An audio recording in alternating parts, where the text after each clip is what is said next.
panggilan dan pilihan Allah. Karena firman Tuhan berkata, Yesus bilang begini, banyak yang terpanggil, tapi sedikit yang terpilih. Tapi saya percaya kita semua yang hadir hari ini, kita pengen menjadi orang yang terpanggil dan terpilih. Ya, saya juga tidak mau cuma jadi orang yang terpanggil tapi tidak terpilih, ya.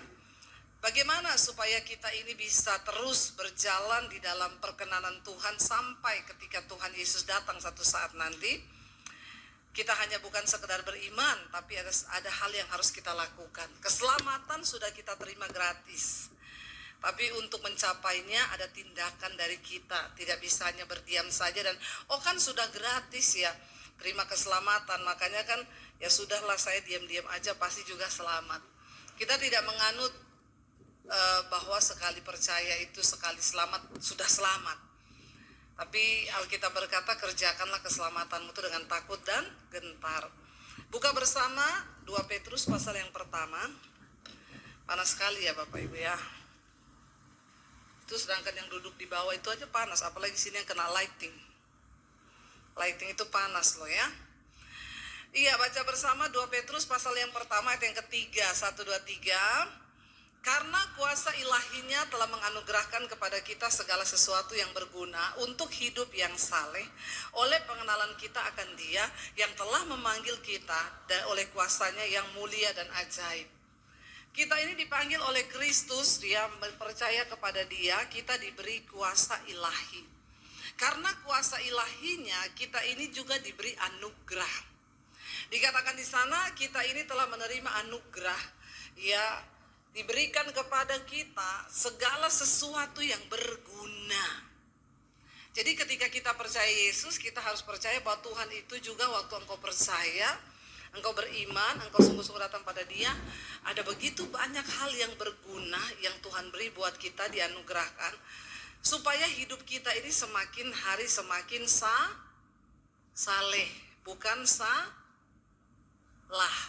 Ya, jadi saleh dan salah itu beda. Tapi dalam prakteknya banyak orang Kristen itu hidupnya lebih salah. Salah pilih jodoh, salah pilih pekerjaan, salah pilih temen, salah pilih ini. Kenapa? Karena kita ini tidak menyadari bahwa ada kuasa ilahi dalam diri kita dan Tuhan tuh sudah menganugerahkan segala sesuatu yang berguna. Yang belum menikah berapa banyak di sini? Tolong angkat tangan yang belum nikah. Nggak usah malu yang belum nikah. Kaum joblowers, angkat tangan. Ya, berbahagialah yang belum menikah ya, karena kau masih bisa memilih daripada yang sudah menikah tapi tidak happy. Lebih baik belum menikah tapi mempersiapkan yang terbaik. Ya, kalau kau ketemu ibu-ibu yang tanya, kok belum menikah? Jawab aja, karena saya pengen cari jodoh rumah tangga langgeng. Saya nggak pengen jadi janda muda, Bu. Ya, lebih baik lama berdoa tapi dapat yang terbaik ya. Hidup kita ini semakin saleh, dan kalau kita sungguh-sungguh berjalan di dalam Tuhan, dalam firman-Nya, maka Tuhan tuh kasih kita kepekaan. Baca ayat yang berikutnya, ayat yang keempat, dikatakan, dengan jalan itu Ia telah menganugerahkan kepada kita janji-janji yang berharga dan yang sangat besar, supaya olehnya kamu boleh mengambil bagian dalam kodrat ilahi dan luput dari hawa nafsu duniawi yang membinasakan dunia. Jadi ingat loh, ada sesuatu yang bisa membinasakan kita yang namanya hawa nafsu duniawi. Kita ini hidup ya, semua kita manusia normal. Kita punya tubuh, jiwa, dan roh. Dan di dalam daging manusia ini ada yang namanya nafsu. Ya, nafsu itu baik. Tapi kalau ketambahan hawa jadi hawa nafsu. Contoh, makan itu nafsu enggak? Nafsu loh, kalau saudara nggak bisa makan, harus ke dokter dikasih obat nafsu makan. Makan yang normal sehari 3 kali, itu nafsu makan. Kalau hawa nafsu, pengennya makan terus. Sehari berapa kali? 10. Semua mau dimakan, bahkan teman sendiri dimakan. Dosa enggak? Dosa. Pacar temen? Bahaya. Suami orang juga? Ini, istri orang juga? Nah, masuk neraka kau. Nafsu itu baik Tuhan ciptakan. Tapi kalau ketambahan Hawa jadi Hawa nafsu. Itu bahaya. Ya, seks itu nafsu Tuhan ciptakan kudus dan sakral untuk suami istri. Tapi kalau kau kena hawa nafsu seks, nah ini ya, orang diperbudak semuanya.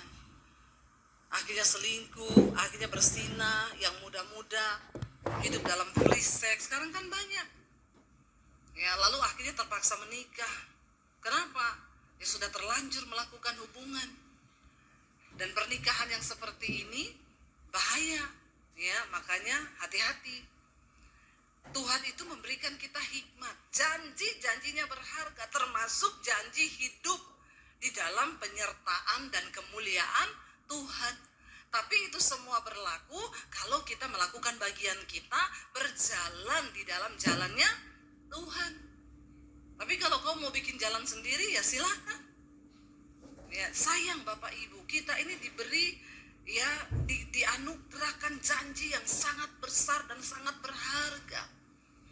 Ayo kita raih janji-janji Tuhan itu. Hidup ini tidak lama loh. Alkitab berkata 70 tahun itu paling lama. Kalau nyampe, siapa yang umur 70 di sini angkat tangan? Oh, ada loh, 1, 2, 3, 4 nih anugerah ya. Saya kalau lihat orang umur 70 itu saya angkat topi loh. Kenapa? Karena kita belum tentu sampai. Benar nggak? Banyak yang tidak sampai. Apalagi generasi sekarang ini masih umur 21 udah kena stroke. Banyak. Kenapa? Karena kebiasaan hidupmu begadang. Terus kau minum minuman yang ya berwarna terus, minum yang manis-manis, semua kau minum, apalagi minuman sekarang. Banyak, ya ponakan saya kasihan umur 21 tahun kena stroke, baru lulus kuliah. Sekarang di kursi roda. Kenapa? Gaya hidupnya begadang, main HP kecanduan, makanannya sudah tidak sehat. Ya, itu sangat-sangat berbahaya. Hidup ini enggak lama, saudara. Alkitab bilang 70. Kalau nyampe. Jadi kalau saya bicara tentang umur, mati, Bapak Ibu, anak-anak muda, jangan kau lirik yang rambut putih. Ya, kau lirik terus kau bilang ini, kayaknya sebentar lagi nih di absen. Mati itu tidak masalah umur. Ya, sekarang banyak umur-umur ya 20 udah gagal ginjal. Anak SD sekarang gagal ginjal banyak. Kenapa? Karena hidupnya tidak sehat. Mati hidup di tangan Tuhan, tapi kesehatan itu kan di tangan kita ya. Kita kan mau hidup sampai tua tapi sehat toh. Ngapain sampai tua tapi sakit-sakitan karena salah makan, salah ini. Jadi kalau kita bicara tentang hidup ya, bagi saya tuh 70 tuh enggak lama loh. Tanya sama Oma yang 70. Oma tiba-tiba enggak rasa sudah di 70 ya Oma ya? Iya toh? Tiba-tiba sudah 70 juga saya. Saya sudah 50 tahun saya ini sekarang loh. Muda-muda gini 50 loh guys. Pret. Ya. Iya, kalau umurnya 70 berarti kan tinggal 20 tahun lagi. Ya, itu jangan pikir itu sesuatu yang cepat. Itu yang lama itu cepat loh. Ya, makanya yang muda-muda jangan kau sia-siakan umur. Ya, karena ada satu hal yang tidak pernah kau tarik kembali, yaitu waktu yang kau buang. Setiap detik itu berharga di mata Tuhan. Kalau kita mau hidup bagi kehendak Tuhan. Kita ini diberikan janji yang berharga. Tapi banyak orang tidak memperoleh itu. Saya tadi pagi sampaikan, janji Tuhan itu seberharga apa? Lebih berharga daripada emas murni. Sekarang emas 1 gram berapa? Yang batangan, bukan perhiasan ya. Batangan tuh sekarang 1,5 ya. Ya, 1.500.000 1 gram. Dulu masih 50.000 toh. Sekarang naik terus. 1.500.000 500. Kalau turun pun paling 30.000, nanti dia naik 1,6. Kenapa emas itu mahal dan berharga? Kenapa emas naik terus? Ya karena memang dia langka, berharga. Tapi Alkitab berkata, firman Tuhan, janji Tuhan itu lebih berharga daripada emas. Ya, lebih berharga daripada emas. Makanya saudara harus, kalau ada uang, menabung emas. Saya punya emas 80 kilo. Mas Daniel, suami saya. Tapi saya ini bukan mas murni, mas Jowo. Ya, kalau dijual tidak laku. Tapi ini investasi pribadi, makanya tidak dijual. Berharga bagi saya. Ya, jadi Tuhan itu berkata janjinya itu lebih berharga daripada emas. Kalau kau pegang firman Tuhan, kau bisa dapat lebih daripada emas. Tapi kalau kau hanya cari emas, kau nggak pernah dapat janji Tuhan. Nah, dikatakan di sana, untuk bisa memperoleh janji yang berharga itu, kamu harus, ayat yang kelima baca. Supaya kita memperoleh semua itu, luput dari hawa nafsu duniawi, kamu harus dengan apa? Sungguh-sungguh berusaha. Ayat ini tidak berkata begini, jadi karena itu, tolonglah ya, kalau bisa ya Bapak Ibu ya, kalau bisa. Tidak begitu. Ayat ini berkata, kamu harus dengan apa? Sungguh-sungguh Kalau kata-kata sungguh-sungguh berusaha itu berarti serius enggak? Serius. Ayo. Karena iman tanpa perbuatan, iman yang mati. Kalau imanmu mati, kau tidak akan pernah bisa meraih janji Tuhan. Kalau imanmu mati dan tidak aktif, engkau tidak akan pernah bisa mengalami janji Tuhan yang hebat, yang luar biasa, yang dahsyat itu. Ayo hidupkan imanmu. Bagaimana caranya? Dikatakan di sana, karena itu kamu harus sungguh-sungguh berusaha menambahkan kepada imanmu. Iman saja tidak cukup. Karena Alkitab berkata, iman tanpa perbuatan itu mati. Yakobus bilang, kalau kau percaya, kau beriman hanya ada satu Allah saja, maka setan juga percaya. Setan juga beriman. Jadi kalau level imanmu cuma sampai dipercaya, berarti kau satu level sama siapa? Setan. Masa orang Kristen satu levelnya sama setan? Setan percaya, kita percaya. Nah, bedanya iman kita dengan setan, iman kita aktif, iman kita hidup. Iman yang aktif yang bisa meraih janji Tuhan itu iman yang seperti apa? Yang ini saudara, kamu harus sungguh-sungguh berusaha menambahkan kepada imanmu. Yang pertama adalah apa? Kebajikan. Semua perbuatan baik. Kita diselamatkan bukan karena perbuatan baik, tapi iman tanpa perbuatan baik itu mati dan kosong, omong kosong. Banyak orang sekarang berkata begini, kan kita selamat bukan karena perbuatan baik, tapi iman kepada Kristus. Iman itu harus ditambahkan. Apa yang harus ditambahkan kepada iman? Walaupun kau percaya kepada Yesus, tapi kalau kau tidak punya yang namanya perbuatan baik, kebajikan, yaitu perbuatan baik yang kau lakukan untuk Tuhan, maka ya percuma. Dikatakan di sini bahwa kau harus berusaha dengan sungguh-sungguh berusaha menambahkan kepada imanmu, yaitu kebajikan. Ya, ayo punyalah perbuatan baik. Jangan sampai saudara, saya itu sering dengar orang bilang, itu toh Bu, ya, itu Kristen Bu, tapi utang enggak bayar. Ada di sini? Kalau mau utang itu manis sekali. Saya itu takut kalau baca WA yang terlalu manis. Hai sis cantik. Bahaya ini, apalagi orang itu lama gak ada hubungan sama kita. Masih ingat aku gak? Saya langsung balas, kebetulan saya lagi amnesia, jadi gak ingat sapa-sapa. Karena waktu kau balas, oh iya ingat ya, lalu dia mulai, boleh enggak ya pinjem, kalau 100 masih mending ya. Aku nih lagi kepepet, butuh 10 juta. Biar tali tali silaturahmi tetap terjalin, saya bilang putuskan saja hari ini. Itu lebih baik. Ya. Karena sekarang banyak orang kalau utang mulutnya manis, tapi giliran ditagih kau yang jadi jelek. Ya. Orang itu gitu, kalau ditagih ngomongnya gini, sebenarnya kan biar saya nggak pulangi, dia kaya kok. Ada ya orang begitu kaya nagih utang suruh balikin. Begini enggak? Dan kebanyakan orang Kristen. Orang Kristen begitu. Yang ngomong anak Tuhan begitu. Yang bahasa rohnya kencang begitu banyak. Di gereja pinter. Kalau nyanyi pinter. Ya. Giliran ditagih.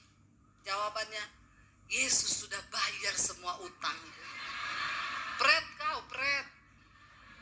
Yang dibayar Yesus utang dosa, utang duit bayar sendiri, ya. Kau enggak berubah hidupmu, ngapain kau punya iman?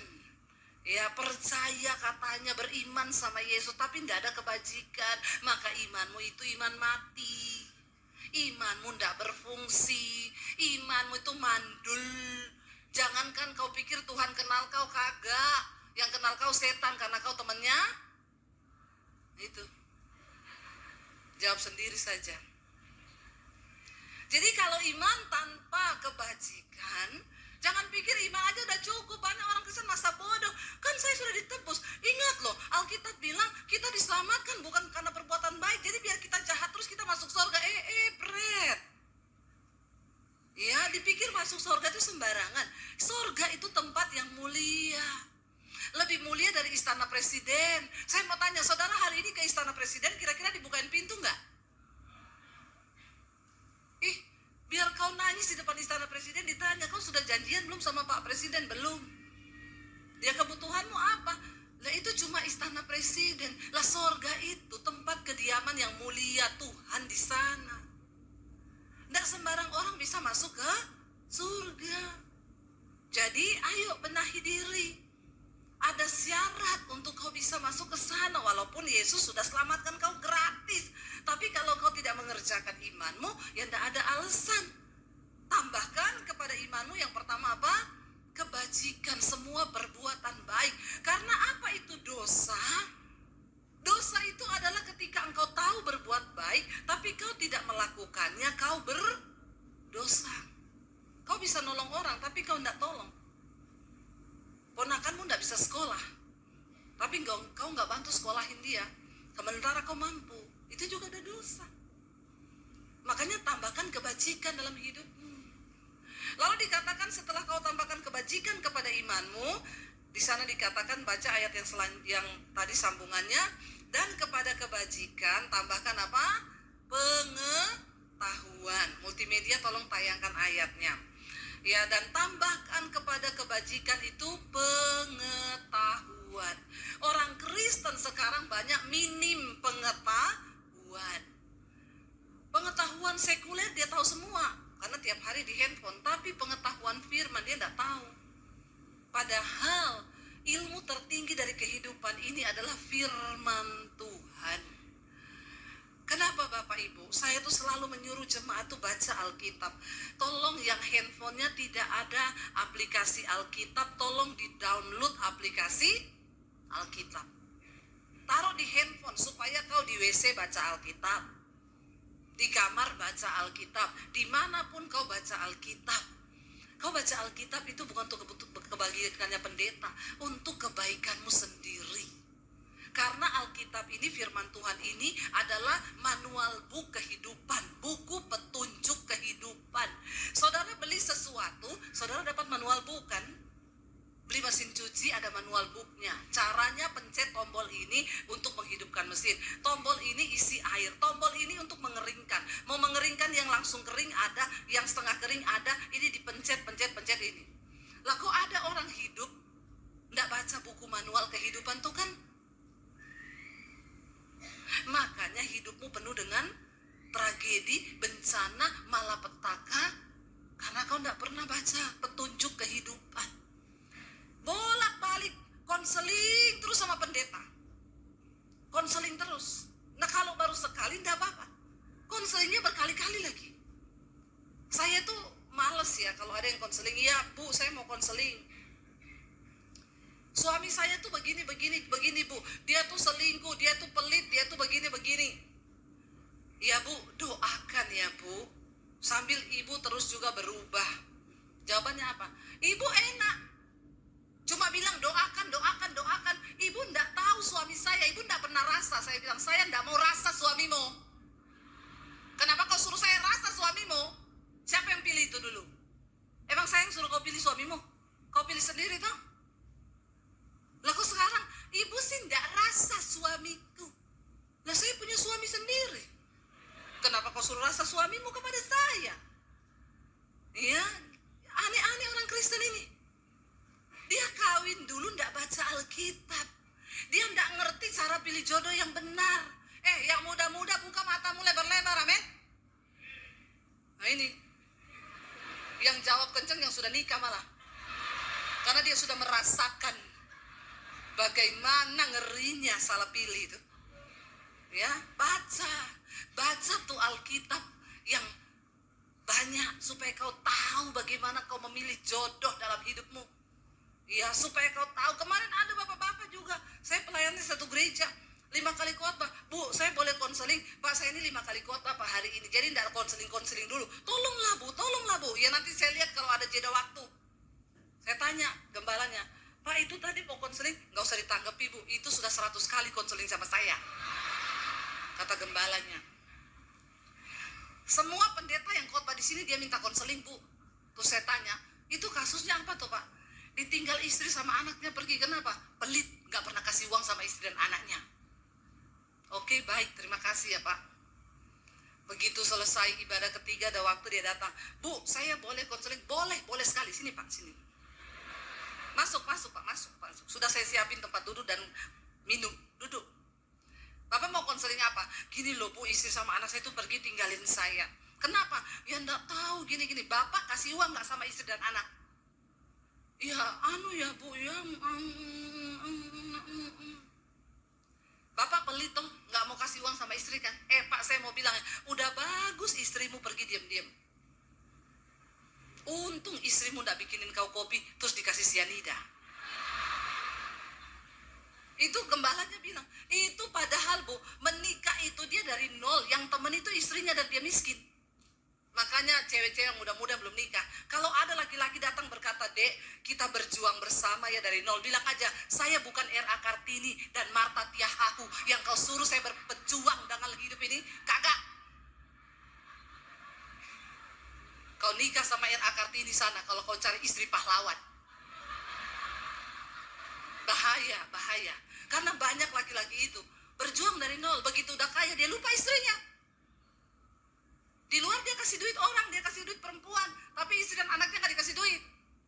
Bilang sama suami saya, bilang sama bapak itu, Pak, bapak pernah lewat gerbang tol nggak? Kenapa Bu? Bapak baca nggak tulisannya di situ apa? Kagak Bu. Penyebab kemacetan adalah saldo kurang. Jadi bagaimana bisa rumah tangga dan istrimu itu berbahagia kalau saldo?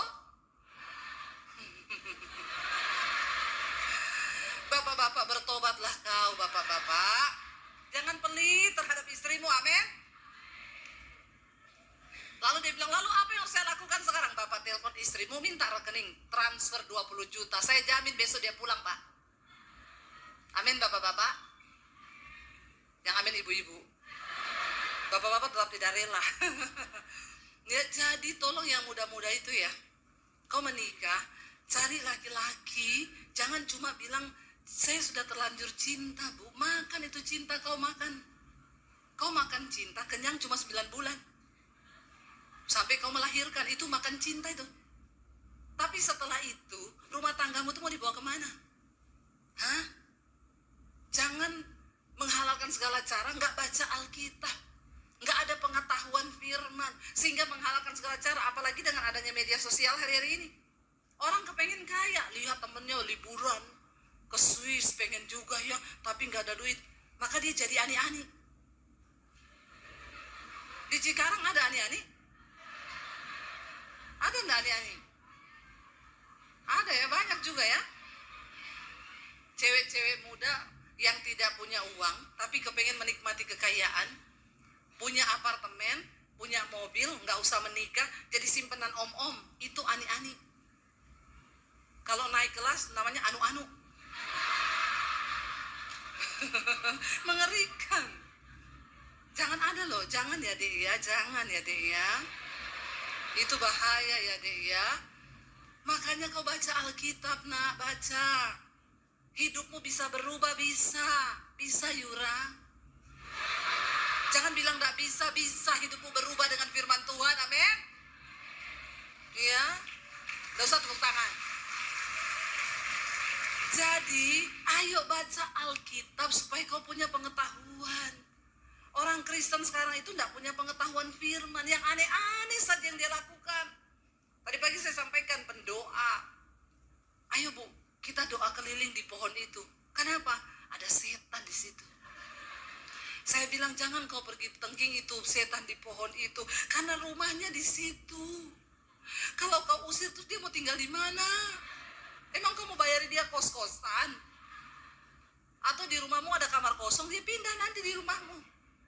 Orang Kristen yang tidak punya pengetahuan, apa-apa ditengking. Kemarin ada ibu-ibu tanya saya, Bu, teman saya pendoa ngajari, katanya tiap hari kita mesti doakan tengking handphone ya. Saya bilang, kenapa handphone ditengking ibu? Supaya dia tidak menarik kita untuk lihat aku, lihat aku, lihat aku, lihat aku.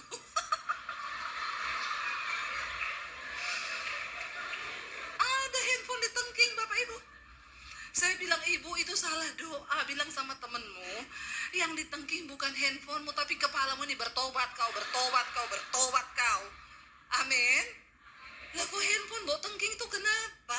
Karena dia tuh tidak jalan kalau tanganmu ini tidak main di situ. Yang menggerakkan tanganmu otakmu. Setan itu di pikiranmu, bukan di handphone. Ini barang mati. Tidak ada setannya di situ. Yang ada setan itu di sini loh. Amin. Jadi orang Kristen ini kalau tidak ada pengetahuan semua ditengking. Apa-apa ditengking. Ya, itu bajumu gambar kodok loh. Kodok itu lambang persinahan. Jadi kau tutup kodok itu, digunting lalu ditempel. Saya bilang itu gambar kodok, kalau cuma di kaos tetap kodok. Yang bahaya kalau kodok pindah ke otak. Kenapa? Jadi kau nonton film porno tiap hari. Gak usah angkat tangan yang tiap hari nonton film porno. Kau tuh kemasukan roh kodok. Iya, bahaya. Bagaimana kata iblis merusak generasi sekarang? Gak usah dikasih apa-apa, kasih aja film porno. Maka otakmu rusak, pikiranmu rusak, masa depanmu rusak. Iblis yang mengendalikan kau. Sekali kau nonton film porno itu banyak syaraf yang rusak loh. Nah bayangkan kalau anak muda tiap hari dia nonton film porno. Bahaya. Maka roh kodok itu pindah di kepalamu. Kau lihat sapi di jalan gini, itu sapi tidak pakai celana. Dari dulu sapi tidak pakai celana nak. Itu dari dulu begitu, tapi kan otakmu sudah kotor. Ngeri sekarang ini. Dan yang ditengking yang salah terus. HP ditengking. Banyak-banyak tengking dirimu sendiri, amin. Karena setan itu berdiam di dalam hidup kita. Tengking, tubuh ini buat bait Allah, bukan baitnya setan. Lalu dikatakan tambahkan kepada pengetahuan, ya apa di sana? Penguasaan diri. Ini tadi, buat apa kau tengking itu HP kalau kau tidak ada penguasaan diri? Ibu-ibu juga kalau sudah dikasih uang sama suaminya, kau juga perlu penguasaan diri. Amin ibu-ibu. Ya, jangan begitu terima uang dari suamimu langsung ke mall kau lihat tas. Terus kau bilang dalam hatimu, kesusahan sehari cukup untuk sehari. Besok ada kesusahannya sendiri. Itu kau mencobai Tuhan. Ya, jangan pakai firman itu untuk hal yang salah. Harus bijaksana sebagai ibu untuk mengatur keuangan. Jadilah istri yang dapat dipercaya. Kalau kau bisa dipercaya, pasti suamimu tidak pelit. Amin bapak-bapak. Ini bapak-bapak ada atau tidak? Tidak ada amin dari tadi, diam-diam terus nih bapak-bapak. Saya sudah membela kau loh ini. Saya juga khotbahkan tentang ibu-ibu ini. Supaya saya nggak diserang. Karena ada bapak-bapak yang bilang, ibu itu selalu kalau khotbah nyerangnya bapak-bapak. Kenapa ibu-ibu nggak pernah diserang? Lah ini saya serang, Pak. Ya, bagian saya menyerang ibu-ibu. Kau harus bijaksana mengatur keuangan ibu-ibu supaya suamimu itu tidak berkekurangan. Karena Amsal 31 berkata, istri yang cakap itu mahkota suaminya. Suaminya tidak pernah kekurangan keuntungan karena ada istri yang takut akan Tuhan. Ya, tapi kalau ibu-ibu juga tukang utang bahaya. Ada utang harian sekarang kan? Tukang panci, ibu 1.000 satu hari, 1.000 satu hari, 1.000 satu hari. Dia jual panci, bayarnya 1.000 per hari. Cuma 1.000 ya, iya ambil. Nanti lewat spray 5.000 per hari, spray. Cuma 5.000 ambil. Lewat daster 5.000 per hari, cuma 5.000 ambil. Numpuk Bapak Ibu. Jadi satu hari 100.000. Lah kalau nggak dibayar, numpuk terus. Banyak pertengkaran terjadi karena utang. Karena masalah uang dalam keluarga. Makanya kita harus bijaksana, tambahkan penguasaan diri. Iman tanpa penguasaan diri itu mati. Lalu kepada penguasaan diri dikatakan apa? Tambahkan ketekunan. Ayo tekun cari Tuhan. Ayo tekun berdoa, ayo tekun mengasihi, ayo tekun baca Alkitab. Karena semuanya tanpa ketekunan itu juga mati. Lalu kepada ketekunan dikatakan, tambahkan kesalehan. Apa itu kesalehan? Apakah bedanya dengan kebaikan? Kebaikan itu yang orang lain bisa lihat. Kesalehan itu tidak ada yang bisa lihat, cuma kita dengan Tuhan. Amin. Kita dengan Tuhan saja.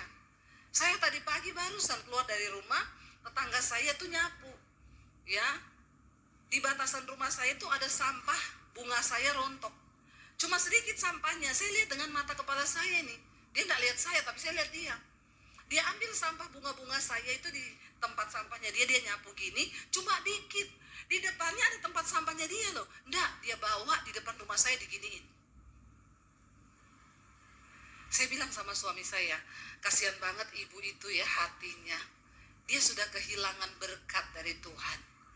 Sampah yang tidak berarti itu kan kau buang sajalah di tempat sampahmu, cuma sedikit. Kecuali di situ ada bekas, ada kasur bekas, ember bekas. Itu kan benar-benar sampah ya. Cuma daun loh Bapak Ibu. Cuma tinggal dibuang ke tempat sampahnya. Dia datang ke depan rumah saya. Saya yang ngelus dada. Seringkali kita tidak menyadari hal-hal kecil yang kita lakukan sebagai kesalehan itu mendatangkan berkat di hidup kita. Tapi memang gak bisa dibohongi, kalau hati memang sudah busuk, hati sudah rusak, ya gak bisa dipaksa. Karena semua berawal dari hati. Hati yang tulus, kesalehan yang tulus itu yang dilihat Tuhan. Walaupun orang gak lihat. Saya kasih contoh Bapak Ibu, saya tuh masuk ke toilet di salah satu gedung bertingkat. Saya masuk di satu toilet, airnya mampet, ada handuk kecil tersumbat di lubang. Dalam hati saya pikir nih orang kok kurang kerjaan banget ya, kayak gitu-gitu loh. Saudara mau di toilet di mana tuh Tuhan melihat loh. Kau jangan tinggalin sampah. Walaupun tidak ada orang yang tahu kau, tapi kan Tuhan tahu kau yang habis buang kotoran itu lalu kau nggak siram. Amin. Itu kesalehan namanya. Saya lihat begini, aduh kenapa ada handuk kecil mampet di lubang. Ya saya buru-buru tinggalin dong, saya mau pindah ke WC sebelah toh. Tiba-tiba ada suara berkata di hati saya, kamu tahu loh itu nanti kasihan banget tuh gedung kalau sampai handuknya masuk, mereka harus gali lagi itu bagaimana itu di dalam. Lalu ada suara yang bilang ini, kenapa kau ndak ambilin itu handuk? Saya bilang, maaf ya saya bukan petugas toilet. Lalu suara itu bilang, kalau kau tahu melakukan yang baik, tapi kau tidak melakukannya, kau berdosa loh. Saya jengkel dengan diri saya sendiri, kenapa ada suara itu kau bicara? Ya sampai juga yang mau masukin tangan ke toilet. Iya enggak? Tapi itu menghantui saya. Lalu saya balik lagi ke situ. Saya cari-cari lagi tukang toiletnya, nggak ada. Ya udah saya ambil aja tisu, saudara, tangan saya masih ada handuknya itu agak di atas, saya tarik saudara. Saya tarik lalu saya buang ke tempat saya siram, akhirnya dia lancar lagi. Lalu saya cuma bilang ini, puas. Karena memang melakukan melakukan kesalehan tuh tidak gampang.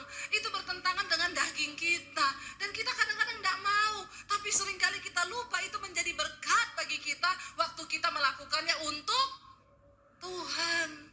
Amin. Ya, karena Tuhan itu tidak pernah. Mungkin orang tidak bayar kau karena kebaikanmu. Tapi Tuhan tidak pernah salah menghitung upahmu. Kalau kau di kantor, kau dimanapun, mungkin yang kau pikir, ini kan bukan tugas saya, ini kan tugasnya dia, ngapain saya yang bikin?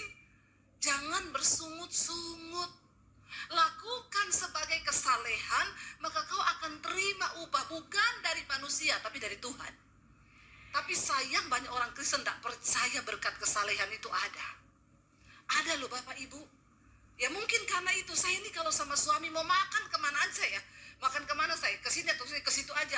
Habis makan bayar di kasir, sudah dibayar Bu. Siapa yang bayar? Nggak tahu, tadi ada ibu-ibu di pojok sana.